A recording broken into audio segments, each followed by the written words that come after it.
সমস্যা এভাবে দাঁড়িয়ে আছেন? নেহা, তোমার সাথে কিছু কথা ছিল। কি কথা? অনেকদিন ধরে কয়েকটা কথা বলবো ভাবছিলাম, আসলে বলার সাহস পাচ্ছি না।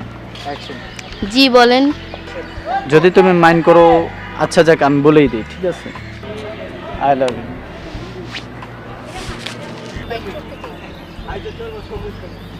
ও তাই, এই অবস্থা? আয়নায় নিজে চেহারা দিছো কখনো? কোথা থেকে যে এরা আসছে